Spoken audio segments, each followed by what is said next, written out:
ನಿಮ್ಮೆಲ್ಲರನ್ನು ಕೂಡ ಯೇಸು ಕ್ರಿಸ್ತನ ನಾಮದಲ್ಲಿ ನಾವು ವಂದನೆಗಳನ್ನು ಸಲ್ಲಿಸುವಂತರಾಗಿದ್ದೇವೆ. ದೇವರ ಮಕ್ಕಳೇ, ನಮಗೆ ದೇವರ ವಾಕ್ಯ ಎನ್ನುವಂಥದ್ದು ಬಹಳ ಶ್ರೇಷ್ಠವಾಗಿರುವಂತಹ ಒಂದು ಸಂಗತಿಯಾಗಿದೆ. ಆಮೇಲೆ ಅಲ್ವಾ, ಕ್ರೈಸ್ತರ ಒಂದು ಜೀವಿತಕ್ಕೆ, ಕ್ರೈಸ್ತರ ಒಂದು ಬದುಕಿಗೆ ನಮಗೆ ಯಾವುದು ಮುಖ್ಯ ಅಂತ ಶ್ರೇಷ್ಠವಾದದ್ದು? ದೇವರ ವಾಕ್ಯ ಶ್ರೇಷ್ಠವಾಗಿರುವಂತದ್ದಾಗಿದೆ. ಹಲ್ಲೆಲೂಯಾ. ಸೊ ಅದರಿಂದ ಇವತ್ತು ಅನೇಕರು ಚಿಕ್ಕವರಿಂದ ಮೊದಲುಗೊಂಡು ದೊಡ್ಡ ಪಂಡಿತರುಗಳು ಸಹಿತ ಈ ಲೋಕದಲ್ಲಿ ಯಾರು ಕೂಡ ಶಾಶ್ವತವಾಗಿ ಬದುಕುವುದಿಲ್ಲ. ಯಾರನ್ನ ಬದುಕ್ತಾರ? ದೇವರ ಮಕ್ಕಳೇ, ಆಲೋಚನೆ ಮಾಡಬೇಕಾಗಿರುವಂತಹ ಸಂಗತಿ ಏನಂತಂದ್ರೆ, ಕ್ರಿಸ್ತನಲ್ಲಿದ್ದಂತಹ ನಮಗೆ, ಕ್ರಿಸ್ತನನ್ನ ಅಂಗೀಕಾರ ಮಾಡಿರ್ತಕ್ಕಂತಹ ನಮಗೆ, ಕ್ರಿಸ್ತನ ಮಾತುಗಳು ಅಥವಾ ಕ್ರಿಸ್ತನ ವಾಕ್ಯಗಳು ಬಹಳ ಗಂಭೀರವಾಗಿ ಸಾಗಿ ಬರುವಂತದ್ದಾಗಿದೆ. ಹಲ್ಲೆಲೂಯಾ. ಒಬ್ಬ ಪ್ರಧಾನಮಂತ್ರಿ ಕೂಡ ಈ ಪ್ರಪಂಚವನ್ನು ತ್ಯಜಿಸಬೇಕಾಗುತ್ತದೆ. ಒಬ್ಬ ರಾಷ್ಟ್ರಪತಿಗಳು ಕೂಡ ಈ ಪ್ರಪಂಚವನ್ನ ತ್ಯಜಿಸಬೇಕಾಗುತ್ತದೆ. ಒಬ್ಬ ಮುಖ್ಯಮಂತ್ರಿಗಳು ಕೂಡ ಈ ಪ್ರಪಂಚವನ್ನ ತ್ಯಜಿಸಬೇಕಾಗುತ್ತದೆ. ಮಾತ್ರವಲ್ಲದೆ ದೊಡ್ಡ ದೊಡ್ಡ ವಿಜ್ಞಾನಿಗಳು ಕೂಡ ಏನ್ ಮಾಡ್ಬೇಕಂತೆ? ಈ ಪ್ರಪಂಚವನ್ನ ಬಿಟ್ಟು ಹೋಗಬೇಕಾಗಿದೆ. ಹೌದಲ್ವಾ? ಅದಕ್ಕೋಸ್ಕರವಾಗಿಯೇ ಮನುಷ್ಯರ ಮರಣ ರಹಸ್ಯ ಅಥವಾ ಮನುಷ್ಯರ ಆಯುಷ್ಕಾಲದ ವಿಷಯವನ್ನ ನಿಮ್ಮ ಮುಂದೆ ನಾನು ತೆಗೆದುಕೊಂಡು ಬಂದಿದ್ದೇನೆ. Praise God. ದೇವಜನರೇ, ಮನುಷ್ಯನಾಗಿರುವಂತ ಪ್ರತಿಯೊಬ್ಬೊಬ್ಬರ ಜೀವಿತದಲ್ಲಿ ಒಂದಲ್ಲ ಒಂದು ರೀತಿಯಾದ ಮರಣವಂತೂ ಖಚಿತವಾಗಿ ಬರುತ್ತದೆಯಾ ಇಲ್ಲ? ಒಂದು ಆಲೋಚನೆ ಮಾಡಬೇಕು. ಪ್ರತಿಯೊಬ್ಬೊಬ್ಬರ ಜೀವಿತದಲ್ಲಿ ತಂದೆ ಆಗಿರ್ಬೋದು, ತಾಯಿ ಆಗಿರ್ಬೋದು ಅಲ್ವಾ, ಅವರು ಒಂದು ಆಲೋಚನೆ ಮಾಡಬೇಕು. ಅವರ ನಿರೀಕ್ಷೆ ಒಂದಿರುತ್ತದೆ. ಏನಂತ? ನನ್ನ ಹೆಂಡತಿ ಕನ್ಸೀವ್ ಆದ ನಂತರ ಅಥವಾ ಗರ್ಭಧಾರಣೆ ಆದ ನಂತರ ಒಂದು ಮಗುವನ್ನ ಏರುತ್ತಾಳೆ ಅಲ್ವಾ. ಕೆಲವರು ಆಸೆಯನ್ನು ಪಟ್ಕೊಳ್ತಾರೆ, ನನಗೆ ಹೆಣ್ಣು ಮಗು ಬೇಕು. ಇನ್ನು ಕೆಲವರು ಆಸೆ ಪಟ್ಕೊಳ್ತಾರೆ, ನನಗೆ ಗಂಡು ಮಗು ಬೇಕು, ನನಗೆ ಇಷ್ಟೇ ಗಂಡು ಮಗು ಬೇಕು, ಇಷ್ಟೇ ಹೆಣ್ಣು ಮಕ್ಕಳು ಬೇಕಂತ ಆಸೆ ಪಡುವಂತವ್ರು ಇದ್ದಾರೆ. ಆಸೆ ಪಟ್ಟ ತದನಂತರವಾಗಿ, ಗರ್ಭಧಾರಣೆಯಾದ ತದನಂತರವಾಗಿ ಆ ಮಹಿಳೆ ಮಗುವನ್ನ ಜನನ ತಾಳುವಂತಹ ಸಂದರ್ಭದಲ್ಲಿ ತಾಯಿಯೂ ಸಂತೋಷ ಪಡುತ್ತಾಳೆ ಮತ್ತು ತಂದೆಯೂ ಕೂಡ ಸಂತೋಷ ಪಡುತ್ತಾನೆ. ಆ ಸಂತೋಷದ ಜೊತೆಗೆ ಇವತ್ತು ನೀವುಗಳು ಮತ್ತು ನಾವುಗಳು ಅರ್ಥೈಸಿಕೊಳ್ಬೇಕಾಗಿರುವಂತಹ ಸಂಗತಿ ಏನು ಗೊತ್ತಾ? ಮಗುವಿನ ಖಚಿತ. ಕರೆಕ್ಟಾ? ಹೌದಲ್ರಿ? ಯಾವೊಬ್ಬ ವ್ಯಕ್ತಿ ಕೂಡ ಬದುಕಲಿಕ್ಕೆ ಸಾಧ್ಯತೆ ಇಲ್ಲ. ಒಬ್ಬ ಮಗು ಗರ್ಭದ ಒಳಗಡೆ ಸಾಯಬಹುದು. ಒಬ್ಬ ಮಗು 10 ವರ್ಷದ ಆಯುಷ್ಕಾಲವನ್ನು ದೇವರು ಇಟ್ಟಿರಬಹುದು. ಮತ್ತೊಬ್ಬರಿಗೆ 20 ವರ್ಷಗಳ ಕಾಲ ಆಯುಷ್ಕಾಲವನ್ನು ಇಟ್ಟಿರಬಹುದು. ಮತ್ತೊಬ್ಬರಿಗೆ 15 ವರ್ಷಗಳ ಕಾಲ ಆಯುಷ್ಕಾಲ ಇಟ್ಟಿರಬಹುದು. ಮತ್ತೊಬ್ಬರು 40 ವರ್ಷಗಳ ಕಾಲ ಆಯುಷ್ಕಾಲ ಇಟ್ಟಿರಬಹುದು. ಮತ್ತೊಬ್ಬರು 70, 80 ಗೊತ್ತಿಲ್ಲ. ಯಾರ್ಯಾರ ಆಯುಷ್ಕಾಲ ಎಷ್ಟರ ಮಟ್ಟಿಗೆ ಇದೆ ಎನ್ನುವಂತ ಕಾರ್ಯ. ಆದರೆ ಬೈಬಲ್ ಸ್ಪಷ್ಟವಾಗಿ ಹೇಳ್ತದೆ, ಮರಣವು ಖಚಿತ. ಎಲ್ಲರೂ ಮರಣ ಹೊಂದುತ್ತಾರೆ.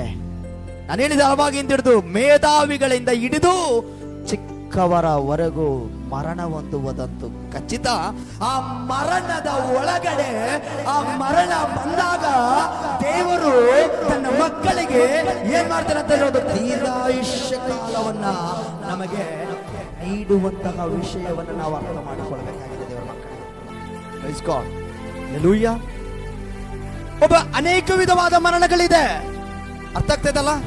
ಅನೇಕವಾದ ರೀತಿಯಾದಂತ ಮರಣಗಳಂದ್ರೆ, ಒಬ್ಬ ವ್ಯಕ್ತಿಯನ್ನು ಹಾರ್ಟ್ ಅಟ್ಯಾಕ್ ಆಗಿ ಸತ್ತು ಹೋಗ್ತಾನೆ, ಇನ್ನೊಬ್ಬ ವ್ಯಕ್ತಿಯನ್ನು ಆತ್ಮಹತ್ಯೆ ಮಾಡಿಕೊಂಡು ಸತ್ತು ಹೋಗ್ತಾರೆ, ಇನ್ನೊಬ್ಬ ವ್ಯಕ್ತಿಗಳು ಟ್ರೈನ್ ಅಡೆಗಳೇ ಬಿದ್ದುಕೊಂಡು ಸತ್ತು ಹೋಗ್ತಾರೆ, ಕೆಲವರು ಬಾವಿಯ ಒಳಗಡೆ ಧುಮುಕಿ ಸತ್ತು ಹೋಗ್ತಾರೆ, ಕೆಲವರು ವಿಷವನ್ನ ಸೇವನೆ ಮಾಡಿಕೊಂಡು ಸತ್ತು ಹೋಗ್ತಾರೆ, ಇನ್ನು ಕೆಲವರು ಯಾವ ಕಾರಣಗಳಿಲ್ಲದೆ ಅಥವಾ ಮದ್ಯಪಾನವನ್ನ ಸೇವನೆ ಮಾಡಿ ಮಾಡಿ ಮಾಡಿ ತನ್ನ ಅನಾರೋಗ್ಯಗಳನ್ನ ಕೆಡಿಸಿಕೊಂಡು ಮರಣ ಹೊಂದುತ್ತಾರೆ.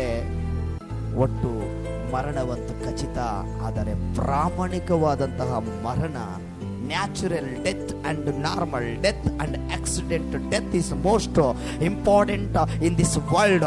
ಯಾವ ರೀತಿಯಾಗಿ ಕೂಡ ಈ ಪ್ರಪಂಚದಲ್ಲಿ ಮರಣವು ಬರುತ್ತದೋ ಆ ಮರಣವು ಬಹಳ ಪ್ರಾಮುಖ್ಯವಾಗಿರ್ತಕ್ಕಂತಹ ಒಂದು ಸಂಗತಿ. ಮರಣವು ಖಚಿತ, ಆದರೆ ನಿತ್ಯ ಜೀವವು ಖಚಿತ ಎನ್ನುವಂಥ ಒಂದು ನಿರೀಕ್ಷೆ ದೇವರ ಮಕ್ಕಳಾದಂಥ ನಿಮಗೂ ಮತ್ತು ನಮಗೂ ಬೇಕಾಗಿದೆ. ಅದಕ್ಕೋಸ್ಕರವಾಗಿಯೇ ಆದಿಕಾಂಡ 6ನೇ ಅಧ್ಯಾಯ 3ನೇ ವಚನ ತೆಗೆದುಕೊಳ್ಬೇಕು. ಯಾರಾದ್ರೂ ಮೈಕ್ ತಗೊಂಡು ಸ್ಪಷ್ಟವಾಗಿ ಆದಿಕಾಂಡ 6ನೇ ಅಧ್ಯಾಯ 3ನೇ ವಚನ, ಜೆನಿಸಿಸ್ ಚಾಪ್ಟರ್ 6 ವರ್ಸ್ 3 ಕನ್ನಡದಲ್ಲಿ.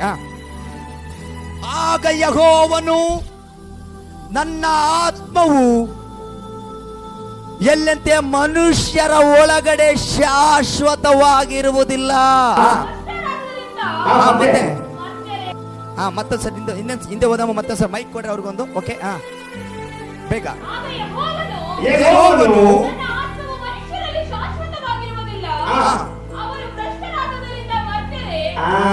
ಅವರು ಭ್ರಷ್ಟರಾದರಿಂದ 6ನೇ ಅಧ್ಯಾಯದಲ್ಲಿ ಅನೇಕವಾದ ರೀತಿಯಾದಂಥ ಭ್ರಷ್ಟ ವಿಚಾರಗಳನ್ನ ನಡೆದಿದೆ.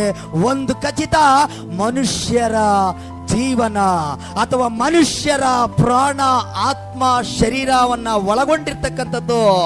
ಪ್ರಾಣ ಮತ್ತು ಶರೀರ ಶಾಶ್ವತವಾಗಿರುವಂಥದ್ದಲ್ಲ, ಬದಲಾಗಿ ನಮ್ಮೊಳಗಡೆ ಇರ್ತಕ್ಕಂತಹ ಈ ಒಂದು ಮರಣ ಹೊಂದಿದ ತದನಂತರವಾಗಿ ಹೋಗುವಂತ ಆತ್ಮ ಏನಿದೆಯಲ್ಲ, ಅದು ಬಹಳ ಪ್ರಾಮಾಣಿಕರವಾಗಿರ್ತಕ್ಕಂಥದ್ದಾಗಿದೆ, ಬಹಳ ಶ್ರೇಷ್ಠವಾಗಿರುವಂಥದ್ದಾಗಿದೆ, ಬಹಳ ಅದ್ಭುತವಾದ ರೀತಿಯಾಗಿದೆ. ಪ್ರಕಟಣೆ ಪ್ರಸಂಗಿ 2ನೇ ಅಧ್ಯಾಯ 17ನೇ ವಚನ, ಬೇಗ ಯಾರಾದರೂ ಓದಿ. ದೇವ್ರ ಮಕ್ಕಳೇ, ಆ ಮರಣ, ಮನುಷ್ಯರ ಮರಣ ಬರುವಂತಹ ದಿನವೊಳಗಾಗಿಯೇ, ಮನುಷ್ಯರು ಮರಣವೊಂದಕ್ಕಿಂತ ಮುಂಚಿತವಾಗಿಯೇ ನಾವು ದೇವರಿಗೋಸ್ಕರವಾಗಿ ಏನು ಮಾಡ್ತಾ ಇದ್ದೀವಿ. What can I do the ministry? ಅರ್ಥ ಆಗ್ತಿದೆಯಲ್ಲ? ಏನು ಸೇವೆಗಾಗಿ ನಾನು ಮಾಡುತ್ತೇನೆ, ಏನು ದೇವರಿಗೋಸ್ಕರವಾಗಿ ನಾನು ಮಾಡುತ್ತೇನೆ ಎನ್ನುವಂತಹ ಪರಿಕಲ್ಪನೆ ಬಹಳ ಮುಖ್ಯವಾಗಿರುವಂತಹ ಒಂದು ಸಂಗತಿ. ದೇವರಿಗೆ ಮಹಿಮೆ ಆಗಲಿ. ಮುಂದೆ ಹೋದಮ್ಮ, ಪ್ರಕಟಣೆ ಪ್ರಸಂಗಿ 2:17, ಬೇಗ. ಆಕಾಶದ ಕೆಳಗಡೆ ಅಲ್ಪ ಆಯುಷ್ಯದಲ್ಲಿ ಅಂತ. ನಮ್ಮ ಆಯುಷ್ಕಾಲ ಎಷ್ಟಂತೆ? ಆಯುಷ್ಕಾಲ ಅಲ್ಪರೇ. ಹಲ್ಲೆಲೂಯಾ. ನಮ್ಮ ಮಕ್ಕಳು ಚಿಕ್ಕ ವಯಸ್ಸಿನಲ್ಲಿ ಸತ್ತು ಹೋದ್ರಂತ ನಾವು ಆತಂಕ ಪಡುವಂತ ಅವಶ್ಯಕತೆ ಇಲ್ಲ. ಒಂದು ವೇಳೆ ಶರೀರ ಅಲ್ವಾ, ನೋವಾಗುತ್ತೆ, ದುಃಖ ಆಗುತ್ತೆ, ಆದರೆ ಒಂದು ಶಾಶ್ವತವಾದಂತಹ ದೇವರ ರಾಜ್ಯದಲ್ಲಿ ಸೇರುತ್ತಾರೆ ಎನ್ನುವಂತ ಒಂದು ದೃಢವಾದ ನಂಬಿಕೆ ನಿಮಗೂ ಮತ್ತು ನಮಗೂ ಇರುವಾಗ ದೇವರು ದೊಡ್ಡ ಕಾರ್ಯಗಳನ್ನು ಮಾಡುವಂತವನಾಗಿದ್ದಾನೆ. ಹಲ್ಲೆಲೂಯಾ, ಸ್ತೋತ್ರ. ಮುಂದೆ ಹೋದ ಮಾತ ಪ್ರಸಂಗ, ಬೇಗ.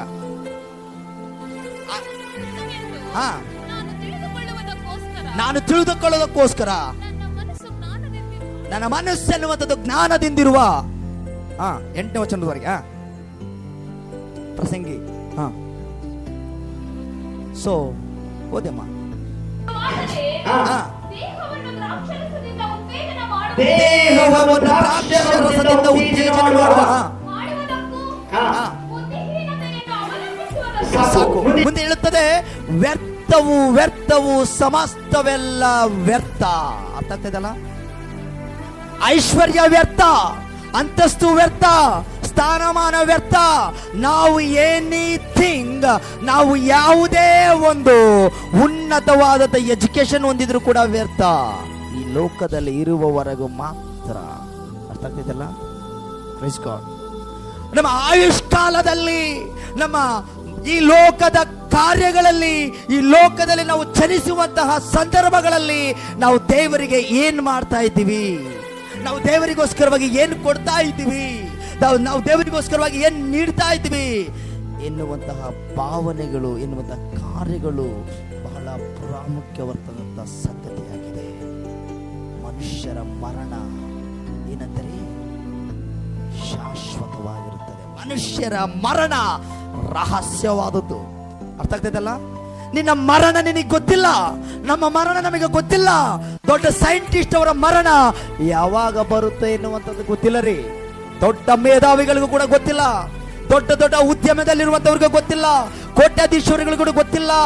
ಎಲ್ಲ ಇಡೀ ಪ್ರಪಂಚವನ್ನೇ ನಾನು ಗೆದ್ದಂಥವನಾಗಿದ್ದೇನೆ, ಇಡೀ ಪ್ರಪಂಚದ ಜ್ಞಾನವನ್ನು ನಾನು ತಿಳಿದಂಥವನಾಗಿದ್ದೇನೆ ಎಂಬುದಾಗಿ ಹೇಳುವಂಥವರು ಕೂಡ ಮರಣ ಗೊತ್ತಿಲ್ಲ ಅವ್ರಿಗೆ ಯಾವಾಗ ಮರಣ ಬರುತ್ತಂತ.